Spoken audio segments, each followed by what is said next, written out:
time. Time is an illusion. A human construct. Do you know what is real? Vamoose.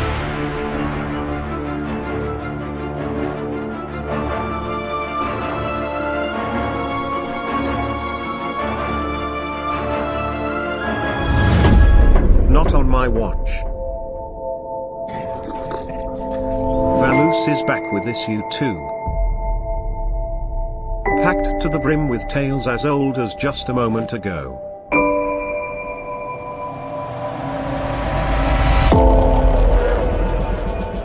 Oh, hell, yeah.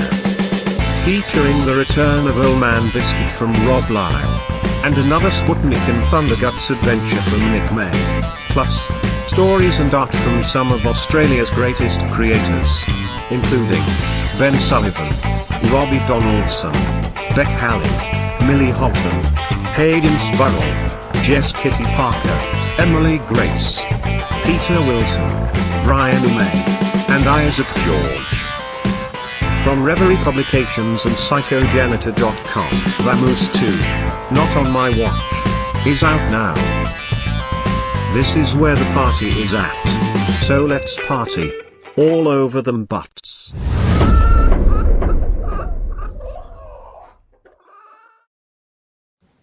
Hey! Welcome everybody to this virtual launch party for Vamoose 2. It's so good to have you. Hey Ben, welcome. No, Ben, I won't shush. We're just starting it. So we have a comic book out. A bunch of us here had a part in it. It's called Vamoose, Not on My Watch. Check it out at shop.psychojanitor.com. We're here to just hang out, talk about it for a bit, field whatever questions you might have, like this guy. Wait, is this a fancy dress party? Yeah. Obviously. Yeah. So with me is my brother-in-arms, Nick May. G'day. Next to him, Peter Wilson, Hayden Sparrow, Ben Sullivan, Millie Holton, and Jess Parker. Thanks for joining me, dudes. Thanks, Rob. Thank you. No worries. Thank you, Rob. Very excited. All right, Hayden, take us on an adventure, mate. Cool. I'm going to ignore you from Rob and go straight to Nick because I've heard your origin story from Rob's perspective 100 times. I kind of want to hear about the inception of Vamoose from your perspective and also the inception of your story and where that came from. Right. Well, I don't really want to talk about my inception. My little brother might be watching and he probably doesn't need to think about mum and dad in that way. But basically, I had always wanted to be a cartoonist and then I found that I wasn't one. And then I didn't run into Rob. Rob chased after me down the street at my brother's house and he said, Nick, I've drawn this comic, Badly Beaten Boy. And I thought, well, now I know that people can actually make comics. That's pretty inspirational. And then I promptly forgot about it. Then when I went, I finally got online. And I thought, well, it's time to start stalking people. And Rob was one of the people that I stalked because I wanted to see what he was up to. And Rob messaged me and said, "This is Nick May, right?" And we had all these thoughts about what this comic was going to be called because Rob and Nick mean to steal things, and so we had ideas of plunder and all of that sort of stuff. But apparently, Hayden, you were instrumental, I think, in clarifying what the name was going to be. And I guess with my stories for both issue 1 and issue 2 was about being stupid. So just, I think when I'm creating, my audience is me, and so I'm drawing on stupid movie quotes and Hall & Oates album titles that appeal to me and maybe to no one else. And so I'm just doing stupid stuff. And for Vamoose 2, the thing that sort of inspired me, I don't know what I was looking at, but I saw this picture of like a yogi, or maybe he was just a yoga instructor, but he was really sweaty and he was getting way too close to his students. And it sort of inspired at least one of the frames in my story, which is sort of a shot between this guy's legs. And I thought it's about as creepy as things can get. So yeah, just really being stupid and drawing on things like my love of Bill and Ted. So I put Clarence Clemens in this one, and just basic stupidity, I think, Hayden. And I did notice, I was looking through it again today, and when an alarm is going off at near the start of my story, I've got the name of the Hall & Oates album Big Bam Boom going, because I thought that would be a really funny alarm sound to be going. But then, of course, Rob's story, which came before mine with his supergroup, has a very similar title. And Rob and I hadn't spoken. And so it was just a crazy happenstance that things worked out like that. But anyway, I've spoken too long. I was just trying to be an idiot, and I think I succeeded. I think like that thing about the sound effect reminds me of something. I feel like I've said this to you, Rob, so many times, and it's probably an unfounded concern at this point, is that you send me one of the concepts for a Vamoose, and I think, how is there not going to be at least 2 stories that are just a little bit too similar? Yeah. And so far, so good. It's like they're all so distinct and so different. Yeah, I panicked with this one. I got a few pages in, and I think I sent pretty much everyone a message and said, hey, just so you know, this is my sort of running gag, because I was like, this is a very obvious joke. And I was scared that 4 of us were going to do it. But crisis averted. Everyone was more intelligent than me and went for more subtle or greater, grander things than my one-liner. Well, if you remember, Ben and I did a one-pager, and it's the most literal interpretation of not on my watch, I think I could have come up with. Ben, you're new to Vamoose. Do you want to tell us a little bit about that? Yeah.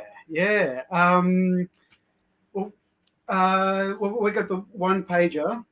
I should have mine here somewhere too. But yeah, we spent how long, Hayden? About 24 hours on it? No, a week. A week on the one pager. Probably 24 hours in total, and a lot of that was just garbage. Yeah, probably. Yeah. But that was a good 24 hours, and we came up with a genius idea, and we got it all ready to show you. And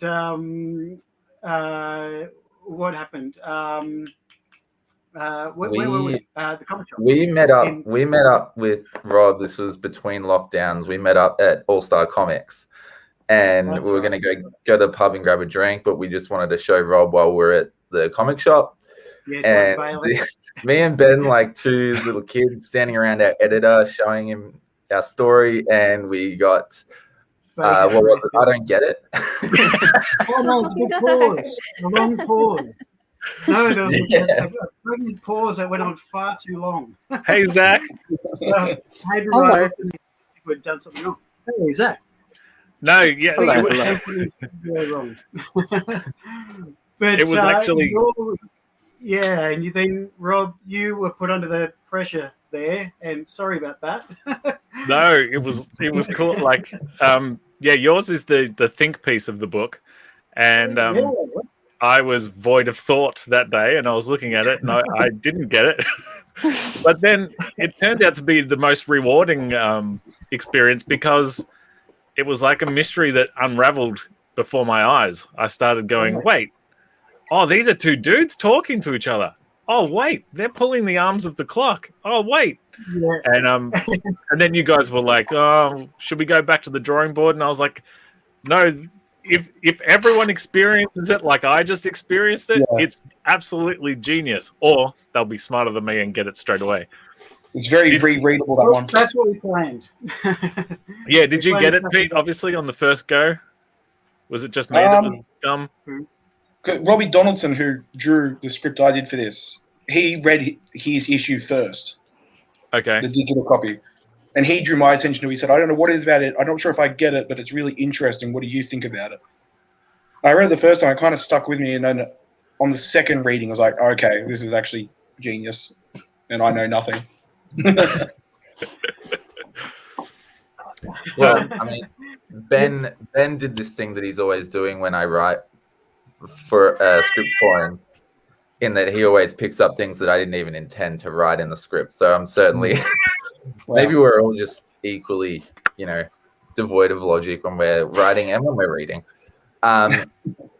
Let's switch it up, because Jess, I read your story, and it feels like an homage to like classic Japanese cinema and anime at the same time. Like it felt really of a time, but at the same time timeless. I want you to tell us a little bit about your process when you make comics. I guess I like working on like quite a few things at the same time, and I just keep little phrases in a document on my phone and like ideas, and sometimes I group the ideas together into one story, and sometimes they're a bunch of different stories, I guess.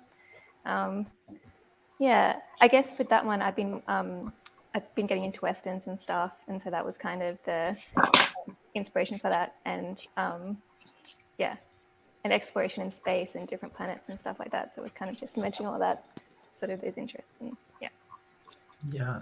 What other comic work have you done before Vamoose 2? I have been working at a Squish Face comic studio in Brunswick that had to close down over COVID, but I've been working with them for like 5 years, something like that. So yeah, I've been they finished like a little 90-page graphic novel. It was like an adventure thing. And then at the moment, I've just finished working with a band in Sydney. They commissioned me to do a comic for them about sort of an origin superhero origin story for the like lead singer of the band. That's all. So, yeah. Who were those guys? It was the Moody something. Moody I should have written.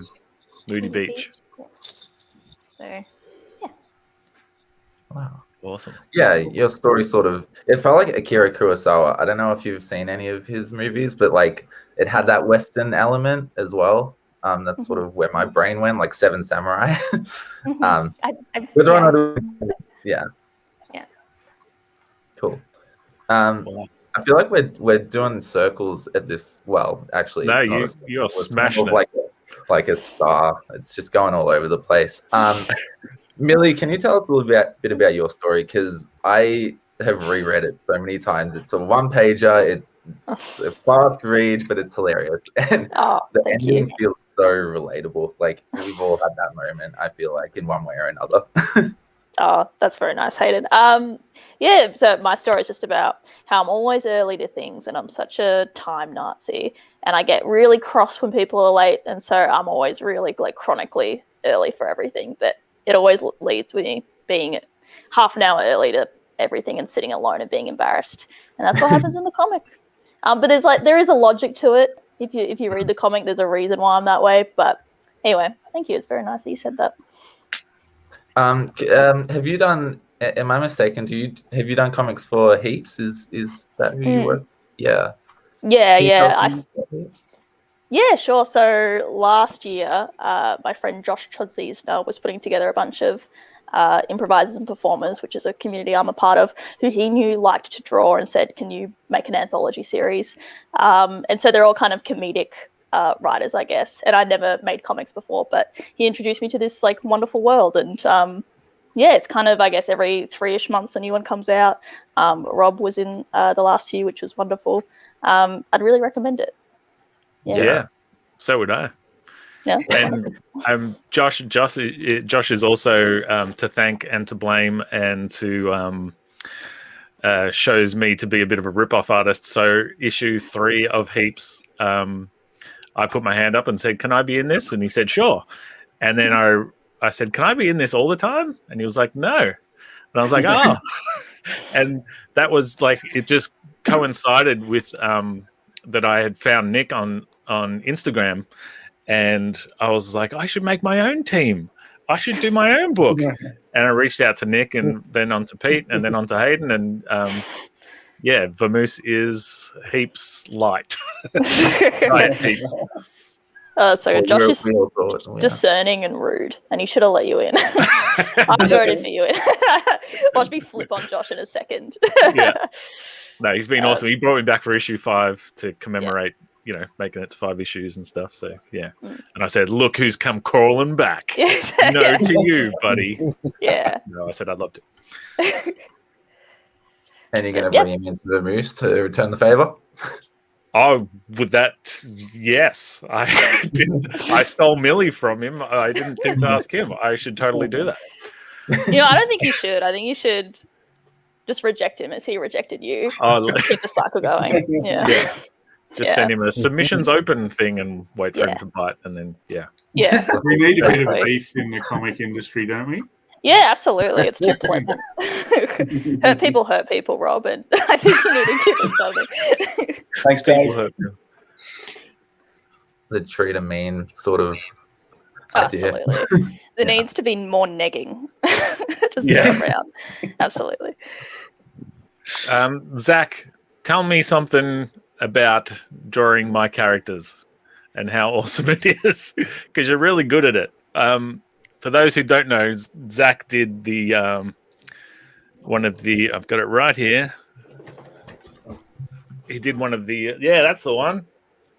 One of the rare limited print run covers. Oh. Now Zach has a habit of taking my dopey cartoons and making them into real people and stuff. There's a comic coming out later in the year that he's done a cover for that people are going to see my characters in a very different light. But yeah, tell me something. If it was handy, I'd shut. I went. What do you want to really know about? Okay, design-wise, I continued the chicken from the last theme. Yep. And then went with time. Literally time. So the box and everything around him. And you made me think of things that I hadn't. You asked Old Man Biscuit's exact age, and I had not given that a thought. I do that. About his motivations. It's like, does the angel have a halo? Why not? You could throw it at things. He keeps giving me all these ideas for things too. And then Zach has a book called Vivian Jones, Occult Detective, and he's referencing one of my characters in that. And then he was throwing me all these suggestions to do for my character Frederick Trelawney, and I was like, "Can I use that / steal that?" There he is. Yeah, awesome. Nice. Whoa. Very cool. All right, Hayden, what do you got? I'll put you on the spot again. Okay, well, Peter, Yo. I understand that you write and draw most of your stuff solo, correct? What was it like writing for someone else? How did that happen? Is this someone that you're close to and you just thought, let's give it a shot, or have you worked together in the past? Yeah, me and Robbie go way back. We've been friends since we were about 8. Went to school, and he was always the arty one in class. So he was the go-to guy if you wanted something drawn. And when I started getting into drawing and comics, he was really a great mentor. He taught me a lot about composition, how to use a Wacom, lots of little things, how to use Instagram for the first time. So it was really cool when I had this script written, because I knew I wanted to draw it one day when I had time. So I had the script written and ready to go. And then the chance to jump on Vamoose 2, and I thought it'd be a good way to expand the artist lineup a bit more, get going fresh. Robbie doesn't necessarily like to write his own stuff. He likes a sort of a guiding hand. He likes direction. So I tied up the script, which was really interesting. Usually my script's like, in this panel, reference that movie you like. Panel 2, make sure you say this word because this word's funny, and they're very loose and rough. So writing it for someone else was like, oh, hang on, he can't see inside my head, so I better actually write this in English. So that was an experience, and that was good, and he got it straight away, which was cool. And it was nice being able to have a bit of back and forth. He did things that really improved it. My original design for Mavis in my comic, there's a little girl who spouts communist propaganda. And she was going to be full on like in a Black Panther get up, Che Guevara throughout the entire thing, because I thought that'd be really funny to see a 6-year-old dressed up like that. Robbie suggested toning it down and having her dressed like a normal primary school girl, save for one panel where she imagines herself as a huge revolutionary. And that made it way funnier, because it's so much more unexpected when she starts getting really vicious and angry. So it was a really fun process, and because we've known each other for so long, it was very quick, very back and forth. You know, we propped each other up. It was a lot of fun. I hope to do it again for the next Vamoose. I reached out to Robbie, but he declined to comment, so he was busy tonight. In regards, he's got a lot on, but yeah, he'll be on for the next one because I'm going to make him do it. Yeah, awesome. Yeah, well, the next one is Vamoose 3, Robots and Rowboats. Everyone here is returning except Jess is. I'm swindling, hopefully to get Jess onto issue 4. We'll see. My people have to talk to her people. But Nick, I know you've done some preparation for the next issue. Can you tell us a little bit about? You've drawn like 50 pages, scrapped 49 of them, started again. Yeah. I just reading through the first Vamoose and then getting issue 2.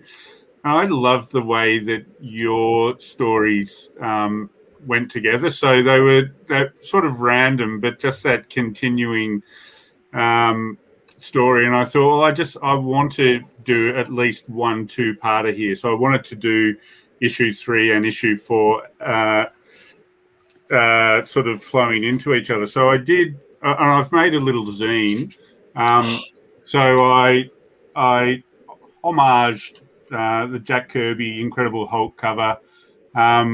Cool.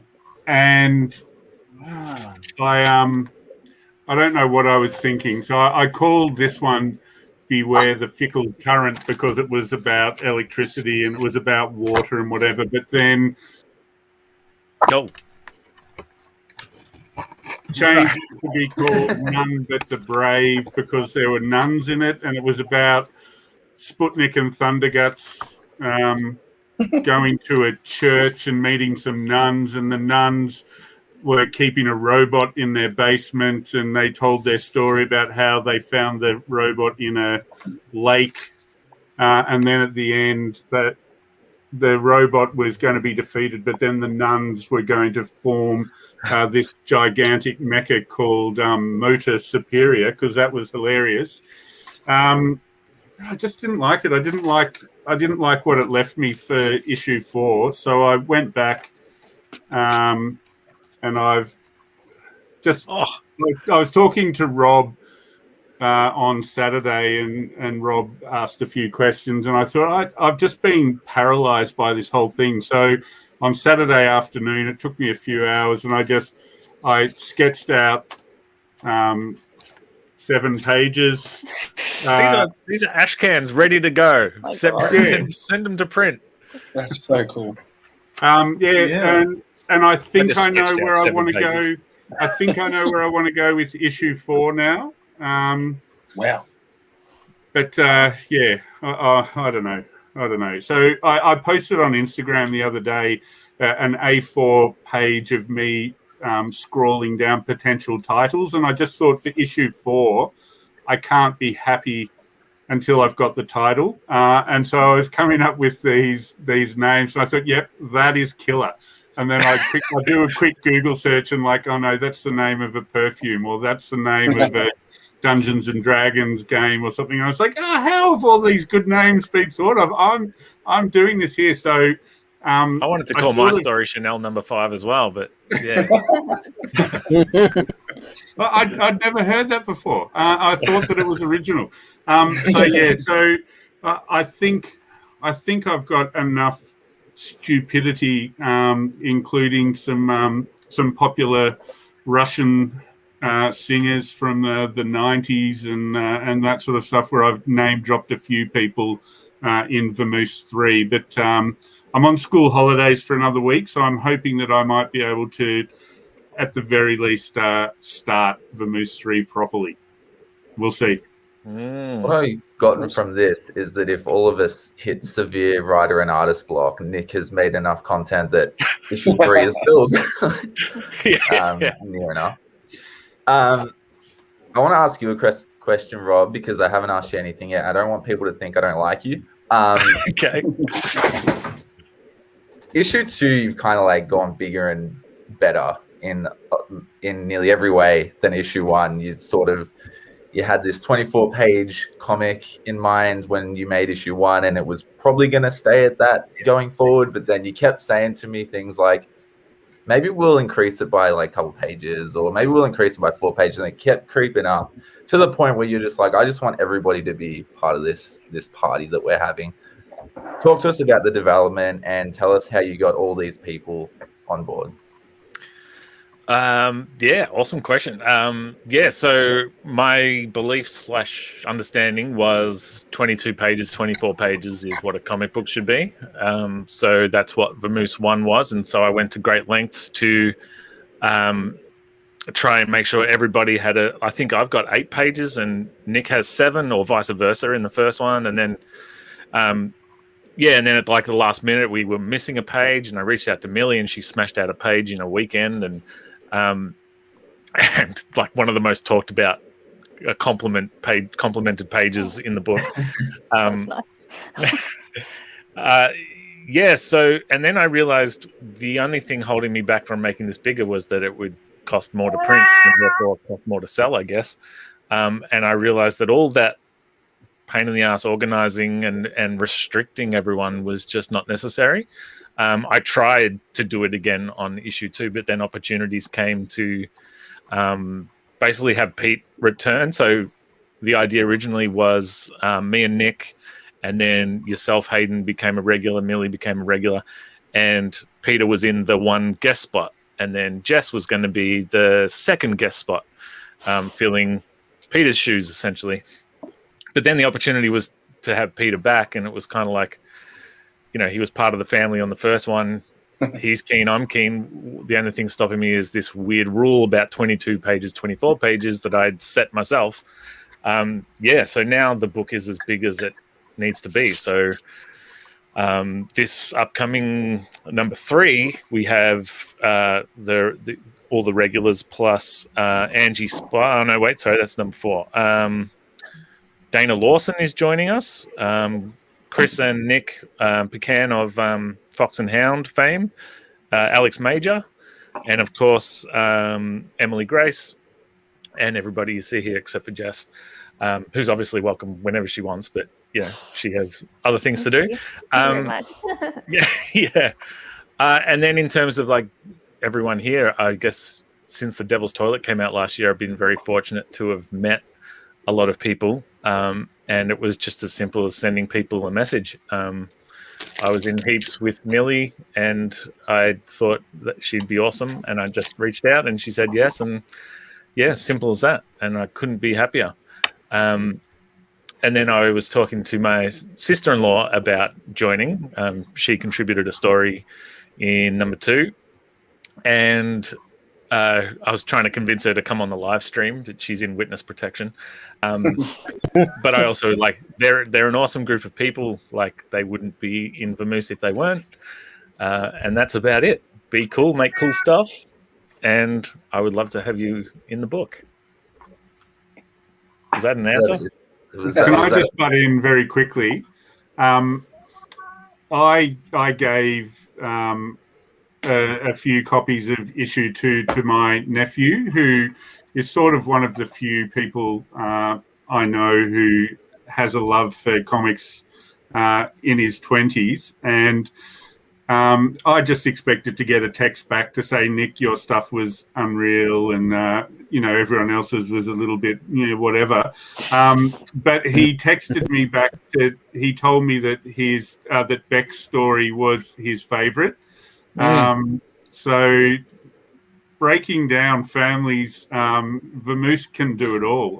It was just, and I've got her story open in front of me, and it's just like the whole the whole issue too just feels epic, and I don't know if it's because there are more stories and more artists and more contributors, whatever. But I just think that it is that case where there's a little something for everyone. So there is the stupidity, there is the seriousness, there is the thoughtful stuff, which it's amazing. It's just so good to be a part of, I think. There's a question here from Marco Sutherland for you, Nick. Can you see it? Yeah. I would just say that I'm new to this game, but maybe one of the things that's stopped me in the past from just making zines like that is I don't know. I get to a certain point and I just think, well, that was fun, but what's the point of that? Let's get rid of that and start again. So let's go with yes. It has happened a lot, but maybe not in this sort of more serious capacity, I guess. Yeah. Awesome. Rob, what about the tie-ins between the Devil's Toilet and Vamoose as well? How did you sort of work those? How do they work in together? Well, they're going to work together more and more as it goes on. Nice, yeah. I guess, how does it work? I don't know. Yeah. I guess I found myself... Well, yeah, so the themes, I already had my idea of that it was going to be this character.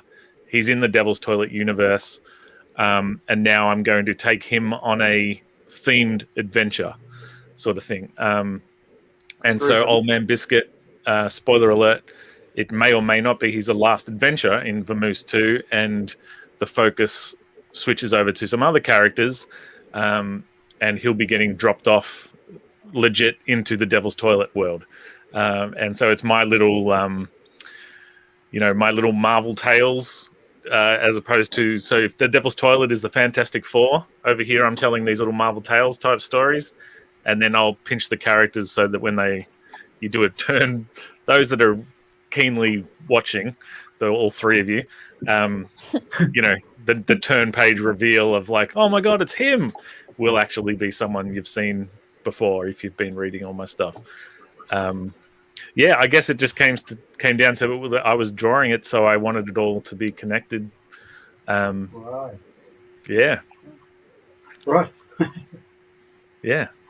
I think there's something special about anthologies in comics right now in the indie scene. I think it's really easy to want to, tell your big epic tale in however many pages of a graphic novel or however many issues of an ongoing.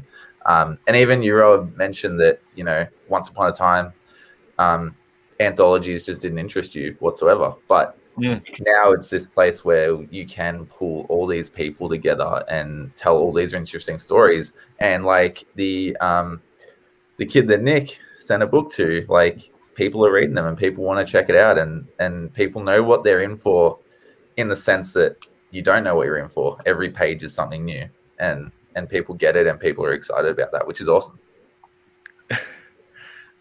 This is Sizzle, who I must thank. Sizzle, whose whole setup we are borrowing tonight, the head honcho at Comex. Yes, I have shindigged my way into having a foot in the Reverie camp, in the Comex camp, and making my own little Psychogenitor island for the Spedziverse. So what was I going to say? Sorry. Yep, go, Hayden. Sorry. We're just going to wait on that thought, Rob. I had it, and I totally lost it. And I was reading the comments, and I lost it. Oh, I just wanted to shout out Doug Affleck at Comics on Demand for printing Vamoose, but also printing everything that I've been putting out. And he continues to be amazing. Always looks after me. If I happen to notice a little defect, however minor, I'll reach out and he'll just replace the whole lot for free. He's been absolutely phenomenal. So if you're in the business of printing comics, please check him out. Pete, so have you given thought to your Vamoose 3? What you and Robbie might get up to? Yeah, actually, Robbie came up with a really cool little concept that I developed a bit more. So he shouldn't get all the credit. Also, he's not here. Just robots in rowboats. We're playing around a lot with that. And Robbie came upon the idea of what if it's the robot that takes people through the river Styx for old electronics. So we had the idea is that robot who sort of pedals across Walkman when they've had their time. Then it's, gramophones, VHS tapes, the first iPod, and then there'll be a twist at the end. The one thing I wanted to avoid was, for the last two, I've literally stated the title of the theme, not on my watch, Too Many Chooks in the comic. And I wanted to avoid that. And with this, I should be able to. Nick, do you want to give people a rundown about how we came up with such nonsense as Too Many Chooks and Not on My Watch and Robots and Rowboats? Well, yeah, of course. Rob sent me a list of themes that we could choose from, and most of them seem to be about bananas and monkeys and things. And I thought, he really wants the bananas. He wants to have a fruit theme sort of a thing. And so I chose Too Many Chooks. And Rob contacted me and said, I did not expect you to choose that one. And he said, okay, now you have to send me a list that you would like to do for issue 2. Is that how it worked, or did you do? No, yeah, you chose number 1 and I chose number 2 from each other's lists. Yeah, but then I sent you a list for number 3 with some of the crappiest names on there, and you picked one of the crappiest ones, and I was like, I don't know if this breaks the rules, but can you choose again? What was that one again? Do you remember? No, I should look it up. It'll be in our old texts. But then you chose you. It was in text form, so I couldn't. I was reading into the tone, but I felt like I was annoying you with. You were like, well, all right. Well, what about this one? I think you changed your mind a few times, right? Well, because people reacted so awesomely to Too Many Chooks. Like, people were thinking that was the name of the book, and Dustin Brunell, a guy in America who was doing live streams with Shane, he kept talking about, Rob and his Chooks book, it's hilarious. And I was like, it's called Vamoose. What? And I was like, we have to have a catchy subtitle for each book. And so I then sent you a refined list where I was like, all right, everything on here I will be happy with. You can choose now. Yeah, it was a painful process that I put you through, and I apologize. Yeah, my decisions were being highly curated, but I guess the bad part for you, Rob, is that I don't get annoyed when I get contact from the outside world. I feel a little, a little piece of joy that somebody's remembered that I exist here. Don't read tone into any of my responses. Okay. Because usually it might seem like I'm a crusty person, and I am, but not in text. So I guess that's how it's gone.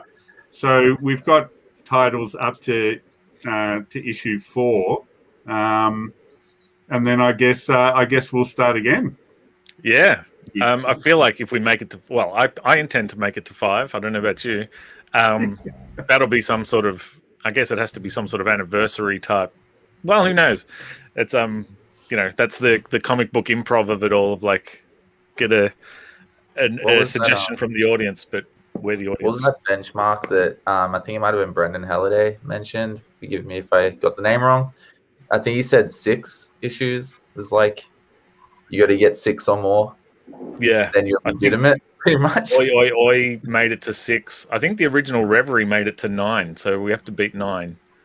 Yeah. Or if you ask Sizzle, he says 25. Now, Hayden, tell us about. So you've been integral to the whole process since the very first thought. Tell us about, essentially the question that you posed to Nick. I'm now posing it back to you. How did the whole thing go from your perspective? The whole Vamoose. Well, I mean, you reached out to me and you mentioned that you and Nick were doing this thing, and we were trying to figure out how to get me involved because I can't draw for crap, and I wasn't gonna miss out basically, and you didn't want me to, which was an amazing thing. And you got Emily involved, and so Emily Grace, she's an illustrator, and so we broke the rules from the get-go. It wasn't a comic basically. It's basically a children's story with prose and a spread basically, and yeah, so that was such a strange experience trying to write that because I've never written. I don't know. Would you call that story comedy? Yeah. I don't know what you would call that, but I've never written like that before. Like a feel-good, kind of like a feel-good story or something?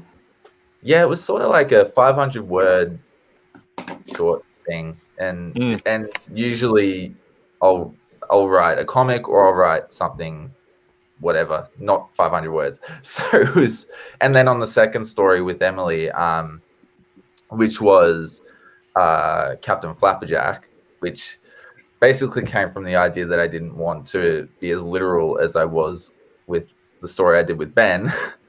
And that was even shorter. I remember me and you, Rob, we had a lot of talks about this, and we really wanted the art to do a lot more. We wanted to really, I guess, celebrate Emily's work.